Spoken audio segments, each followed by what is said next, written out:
บ่พี่มานั่งพี่น้องแต่มานั่งพี่กันบ่ทอดไข่ก็มานั่งพี่มานั่งพี่สิถามนี่มีเห็นดีเห็นงามนำกันอยู่บ่จองผัวเมียว่าอยากเฮ็ดช่อง FC เพิ่นก็แนะนำอยู่แต่เฮาว่าก็ต้องตามความสมัครใจเนาะก่อนเนาะว่าเขามักอีหลีบ่เขาสิเฮ็ดได้อีหลีบ่อันนั้นคันเฮ็ดนี่ก็น่าสิปังอยู่สมเจ้า2คนจะน้อยกับแบบเวลาหายกันแล้วก็ถ่าย FC เบิ่งนี่ผิดกันอีกแล้วงอนกันอีกแล้วเดือดอีกแล้ว2ผัวเมีย เดือดกันเอง น้องแต่ก็อ่านได้ที่ภาษาไทย อ่านบ่ได้ อ่านมันได้บ่ อืม เรียนมาดูฮะ เขียนบ่ได้ ใส่สูทคลุมท้องบ่เดี๋ยวนี้ บ่ได้ชุดนอนได้นี่ได้ สูทนอน อืม ล่างแล้วบ่หนานะตื่นมานี่ ยัง ยังเขายังบ่ได้กิน ปันยัง เขา บ่ ก็ ได้ ยัง แก บ่ได้กิน กำลังหนึ่งเขาชุดนี้เด้ อืม น้ำยังบ่ได้อาบ โอ้พ่อก็แม่น่ะตื่นมาแล้วไปโลด นี่ ไปถึงที่ นึกว่าเพิ่นข้างหมอเขาไว้อ้าวลูกเอ้ยเบิ่งเด้อหมอเขาแม่ข้างไว้ให้แล้ว บอก แล้วก็บอกปลุ๊กแล้วเนาะนอนอยู่ในห้องพู้ ตั้งระบบส่งนะ ยัง ตายยังเสียคือว่าถ่ายถ่ายคลิปถ่ายคลิป ไผอยากเฮ็ดสิเฮ็ดอีหลีบ่ เอาลงแต่ในเฟซ เฟซบ่ อ๋อเพราะว่าแม่ฮักเพิ่นแม่ใหญ่นั่นแหละผู้ใหญ่ใจดีนั่นแหละเพิ่นได้เห็นน้องเพิ่นอยากเฮ็ดช่องเด้อซั่นฝากบ่าวลาวไปให้คำแนะนำน้องเพิ่นแน่ซั่นจำได้ที่แม่ปทุมทอง ได้ แต่ก็หาหน้ามาที่ นั่งดีๆนั่งดี แม่ปทุมทองเนี่ยเพิ่นเว้าให้บ่าวลาวฟังเบิดได้ว่าน้องแต่นี่โหดีเด้อกับเพิ่นจังซั่นจังซี่เพิ่นเล่ามาฟังเบิดเด้แม่นบ่น้องแต่ เสียงหัวแล้วค่ะ น้องแต่ดีก็แม่ปทุมทองเด้อซั่นน้องแต่นี่เราเว้าง่ายแม่นอยู่บ่แม่เพิ่นเว้า บ่จักอันนี้ลืมเบิดเลย ลืมหากยังจำชื่อได้อยู่แม่นบ่ จำได้ เพิ่นเคยสอนหยังน้องแต่นี่อันนี้อยากถามน้องแต่ว่าจำได้อยู่บ่ ลืมเบิดเลยตัวนี้ ลืมคือกันว่าเพิ่นเคยสอนเรือหยังหาแหน่ลืมไปแล้ว ๆแม่ละเบิ่งบ่ให้ เอ้ามันก็จื้อไปเลยเนาะอยู่เฮือนหลังเก่า แต่อยู่กันหลังเก่ามันเคยซอยบ่บางทีมันก็ ได้ว่าอยู่เฮือนบ้านนนสัน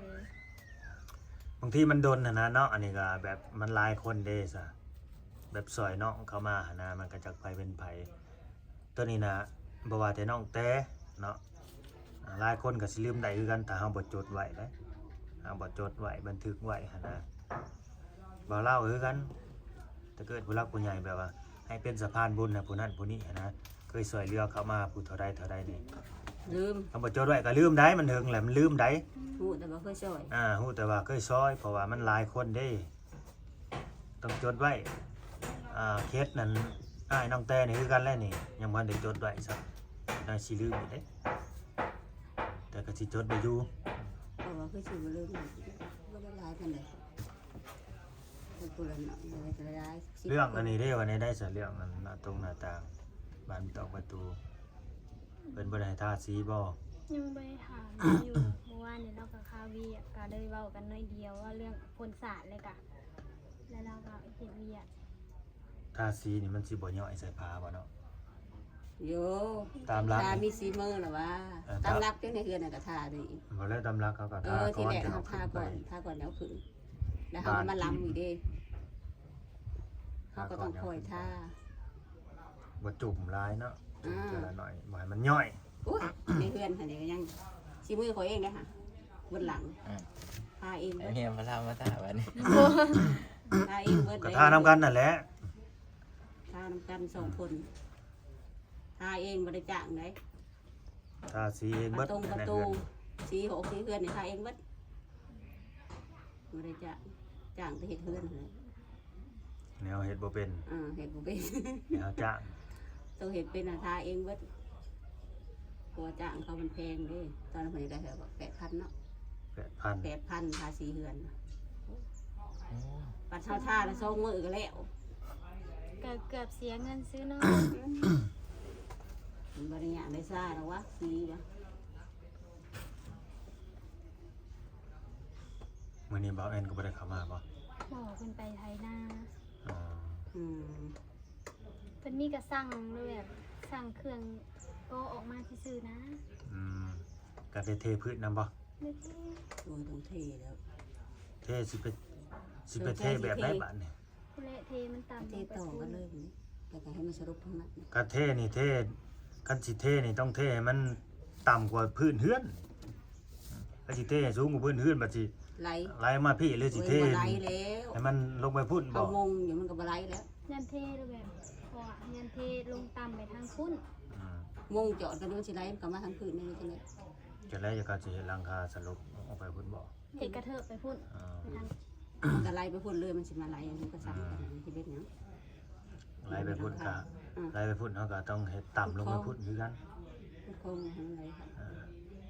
กันเฮ็ดต่ำมาพี่ก็ไหลเข้าตลาดคือเก่านี่ พอในมียังไม่ได้ถมอยู่ โตมบ่แล้วอันนี้ก็ดิ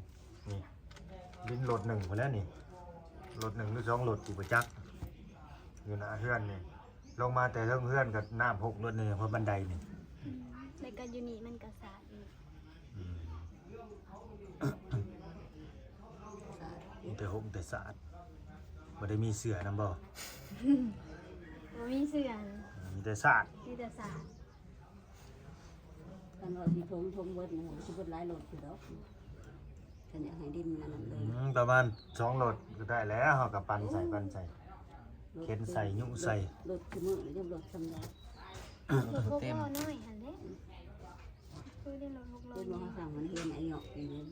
ดินรถหนึงมันบ่ได้หลาย คันว่าพื้นว่าจะเฮ็ด YouTube ก็สิแนะนำให้เด้อเอาไว้พร้อมจังสกิดหาบ่าวลาวก็ได้คันว่าตั้งใจว่าอยากเฮ็ดอีหลีนะเฮ็ดก็เฮ็ดตอนที่ว่าคนยังเบิ่งยังชมเฮานี่แหละฉะนั้นบ่มีผู้เบิ่งผู้ชมแล้วมันก็ บอกว่าให้จังตึง นานผ่านกด มีอย่างแน่ก็ตั้งช่องนี้ สิมีหยังบ่ได้ยาก ส คือ ปอร์ต ซั่น เด้ ก็ สิบ่มีเด้อ บ่ดับแรกมันก็แค่ใส่ ชื่อนั่นคือ ชื่อเฮานี่แหละ ก็นั่นแหละ แต่ชื่อพาสปอร์ตนี่มันได้ใส่ดอก เอาชื่อก็ให้มันเอาตรงกับมันหั่นแล้ว มันต้องให้มันผ่านโคดก่อนนี่เลยสื่อจริงที่อยู่จริง ตัวใส่ชื่อหยังก็ได้มันแล้วมาเปลี่ยนทีหลัง ตอนนี้บ่ยากเราแค่เปิดช่องขึ้นมาซื่อๆตั้งชื่อช่องขึ้นมาซื่อๆชื่อจริงในบัตรสปอร์ตเฮาหรือบัตรประชาชนเฮาบัตรมันผ่านโคดเพิ่นจังใส่ให้มันตรงกันบาดนี่ อืม มันบ่ยากนะกูมื้อนี้ YouTube น่ะมันบ่ได้ผ่านแบบว่ากดมันบ่ได้หลายผู้ติดตามบ่ดิ เท่าไหร่เอาบ่ได้คือตะกี้ดิ คือว่า500คนก็ได้แล้ว ตะกี้มันเท่าไหร่ก็ตะกี้มันเท่าไหร่ พันคนพันผู้ติดตามเวลารับชม400 40,000 40,000อันนี้ตะกี้มันหลาย 40,000 ชั่วโมงจัง เอา ผ่าน มันคือลดลงหน่อยนึงเนาะ บักโดนี่เอานี่บักโดดื้อบ่บักโดนี่ ของกิน ยังไม่ได้กิน โอ้ย รอ 500 มากินของกินน่ะมันบ่ค่อยแข็ง 500คนมันก็สิผ่านไว้อยู่ดอกตะกี้มันเป็นพันเนาะ ผ่านไว้ ผ่านไว้ ผ่านกดไว้กูมื้อนี่ อืมแต่ว่ากดอันละลายขึ้น กดชุมชนหลายขึ้น กดชุมชนละลายตะกี้มันถึงละลายสำได้ทำหนึ่งมันก็บ่ผิดแล้ว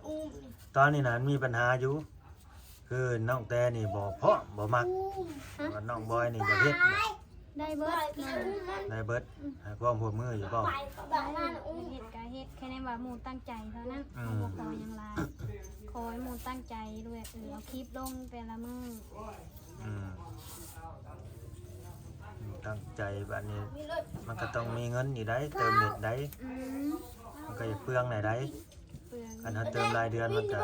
คือว่าเราใส่กูมื้อนี่ก็เดือนละ200,000 นี่เติมเป็นรายเดือนนะทำไมนะเฮ็ดดีจ้ะ โอ้กันเป็นไปเติมรายวันเนี่ย10,000นะบางทีได้แค่คลิป2คลิปมันก็เบิดเลย เติมรายเดือน เอากระทะกับคลิปเดียวอันคือแน่จ้ะ ขนาดเรียนยังมือเดียว เอาโหลดคลิปเด้ทีนี้เขาถ่ายยาวมันให้เปลือง แล้วก็โผล่สิทอดไข่นะ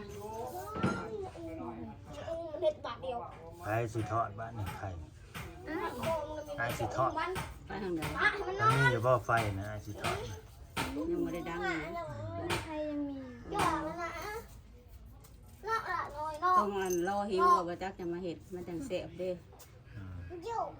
มันเห็ด ถอดไว้มันถือว่าเสบ เมืองแหละมาน้อยเห็ดมีห้างเห็นบอกกูเห็ดกูบอก เก่าเลยทรงผมหมอนี่เนาะใครตัดกันนะมัน สารพิง อ๋อหมอนี่ตัดนะ อืม ปาดโถ บ่เห็ดมันมันสิบ่กินข้าว โอ้มันก็เป็นเนาะ ป้า มันก็อืม ป้ามันสิบ่กินข้าว มันก็เป็นเด้อหมอนี่ ยามันตัวนั้น หมอนี่คือกันว่าเพิ่นว่า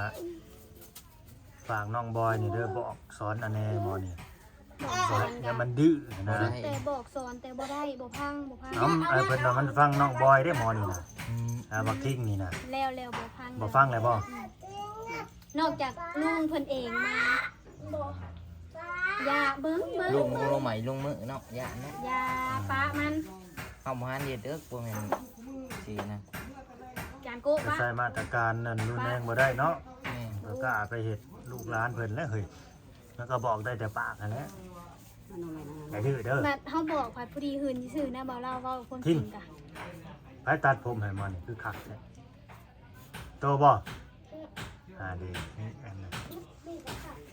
ดีตะขาบกู พ่อแม่ พอไปเที่ยวแล้วว่า พอไปเที่ยว พอไปเที่ยวน้องพิง แม่ได้จ้ะแม่ก็ไปเที่ยวบ่ แม่ป้ากัน แม่ โอ้ เอ้านึกว่าแม่ไปเที่ยวคือกัน ขับไม่ได้มาหาลูกเรา เขาป้าเราแต่ยังไงเนาะเรา ยันเขาไปอยู่ในเรือน ลูกเสือก็ทำดี อันนี้บอกกันอยู่ ใช่ใช่วัดรอบบ้าน ลูกหมาตัวน่ะว่ามันสิบ่รอดเนาะมันก็รอดเฉย แล้วมันจะน้อยๆมือมา กินนุ่มลาย ตายแล้วมั้งวะ อันไหวกู ยังหลอดมาหอดมื้อนี้ มันคือน้อยคือสั่นแต่เนาะมันสิใหญ่เท่าใดเนาะเบิดใหญ่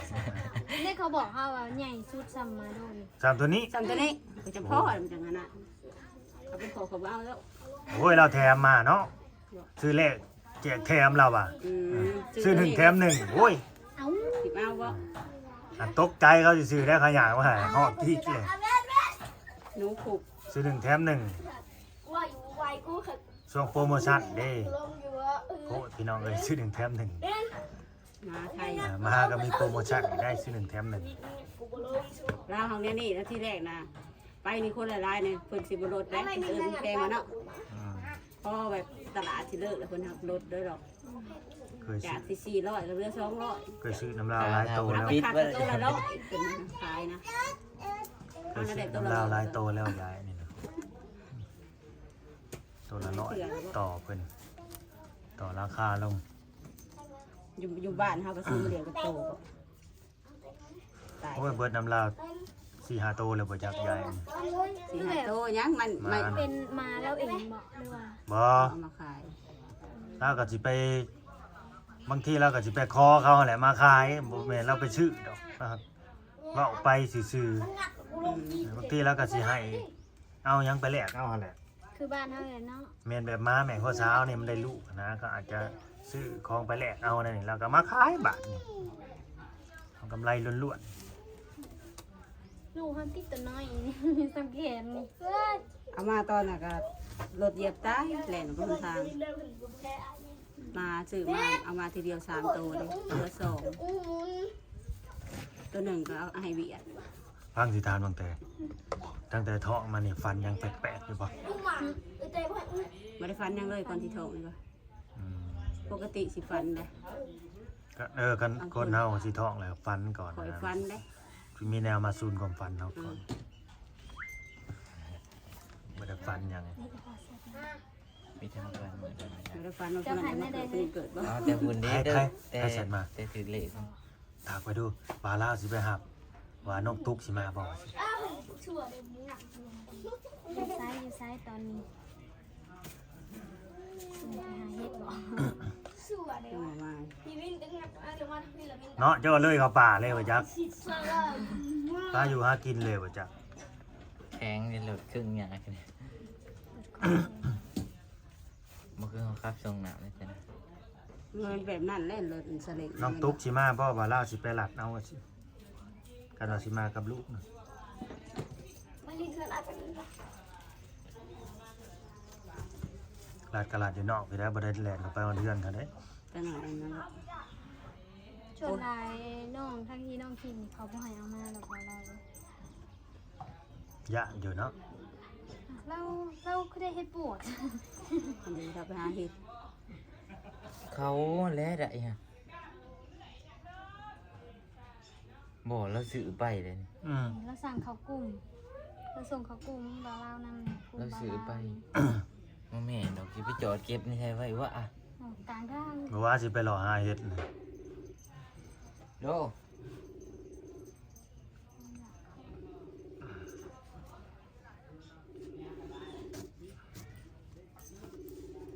ก็เราอยู่นะเราบ่หาบเนาะนอกจากเราอยู่นอก ย่างหาพี่น้องย่างมาได้มาดอก ก็10 โมงแล้วเฮ้ยอยากกินของเลยตัวเจ้าของของหนึ่งก็ขาวม่วงใส่เป็นของ เดี๋ยวแต่ไกล นางกันนะบ่แล่นเอาแหล่งข่าวนะ อืม นอกแต่เก็บบาทนี่ ขาวม่วงใส่ อันนี้เพิ่นเอาเครื่องเพิ่นออกไปเลยบ่พ่อกับแม่นะแล้วยังสิกลับมาอยู่บ่นี่ ติบเขาเราหันเด้ ย่างที่เผากับ เอก ระติก กระติกโอ้ยยังยังชิมาอยู่ดอก กันว่าเอาเครื่องไปเลยเหยียบเลยหั่นน่ะ ไปเลย ลูกเคยบ่ให้เมื่อมัน อืม ลูกเคยไว้เมื่อให้อยู่น้ำก่อนหอดเนาะ บ่ครับลีลาแท้สองเท่านี่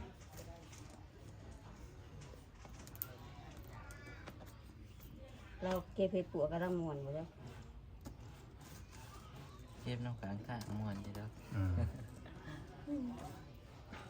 แต่เรื่องมันเราเคยไปหาเนาะเราเห็น น้องเคยไปหานะมีเห็ดปวกนะแต่บ่มีรถไปหา มีรถไปหา ปวด อยู่ใส่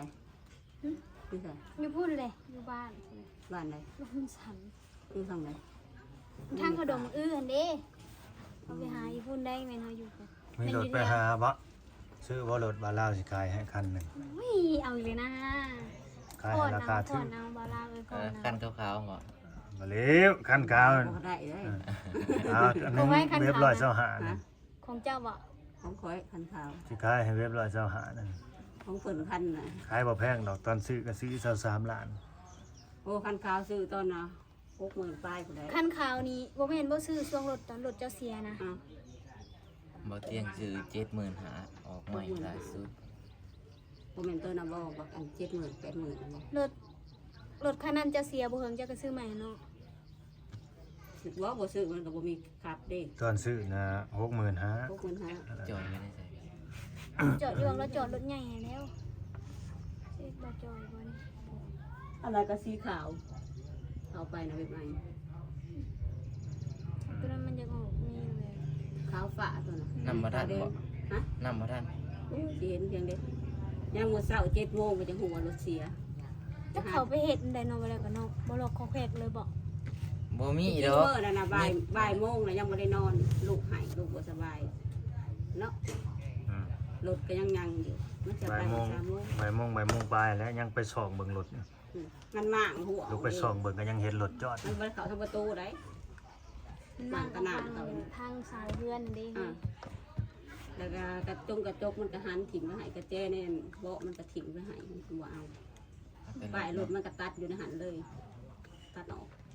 รถเจ้าเสียนี่บ่แม่นพร้อมกันกับรถเบาต้าหั่นบ่อยากไล่เลี่ยกันกับรถ น่า เบา สิ ต้า ไรกัน ไหล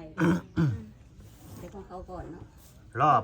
แรกนะยังบ่ปานใดรอบ2นี่ติยังน่าตกใจกว่า อ่า เขาในเฮือน เขาเพื่อนตัดกระแจ คนก็อยู่เพื่อนน่ะ คนไปข้างนอกกลับมาน่ะยังเหลือแต่ มาแล้ว เขาในเฮือนรถบัดจอด2คันบาทนี่ ทำไมมันเข้าได้นะเดี๋ยวเรา อ่า เดี๋ยว มา เฮ้ แล้ว ย มาแล้ว หลานมาเฮ้ยไปเอาหลาน แม่นบ่ ไปเอาหลาน ใส่โอเคต่อพี่น้องเอ้ย หลานมา ร้านมา